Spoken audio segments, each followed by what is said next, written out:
The fact of the matter is that the American people, by vast majority, agree with me that we need to bring our war dollars home.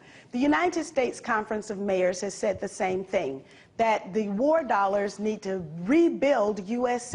cities, and that we need to bring those war dollars home.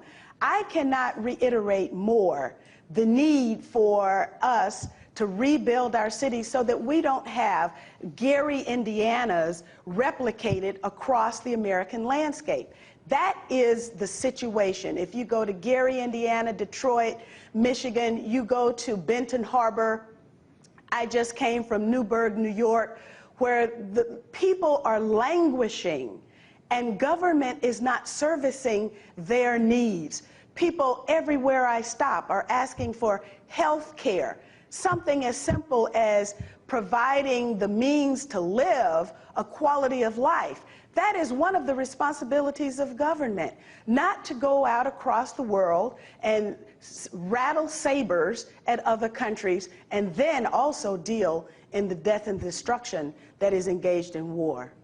And Congresswoman, I really don't like to leave Bill O'Reilly hanging there, and I want you to respond to this last question that he seems to be struggling with. Let me play you that one last segment. She's obviously not paying her airfare to these countries. You got to, to get into them is not an easy deal. To get to Tripoli now is not easy. Right. To get to Tehran is not easy. Somebody's behind this, but we just don't know yet. So who's paying you, Congresswoman? Is it me? Is it the Chinese? Is it the Russians? Who is it? Well, what he didn't say was that the Fox News reporter just recently was trying to get into Tripoli and was refused at the border. Now, any other person who applies for a visa can get in, but you cannot get in if you're going to for the purpose of lying.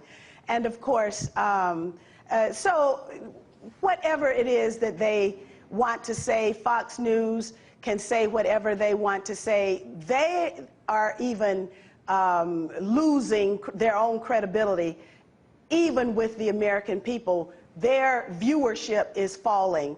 The viewership in period is falling because the true story is being told by outlets like Russia Today, for example. You've had me to come on, although I didn't know what the subject matter was going to be, but I made it a point to get here. I was in Newburgh, New York, campaigning with an African-American who is trying to become the mayor of Newburgh, New York, after the police have murdered his son. This is the kind of situation that happens in the United States. We have unarmed young people of color who are being murdered on the truth of the United States. True injustice, Congresswoman, and this is something that we definitely do want to keep bringing attention to here on RT. I really do appreciate you taking the time to speak with us, former U.S. Congresswoman and presidential hopeful Cynthia McKinney.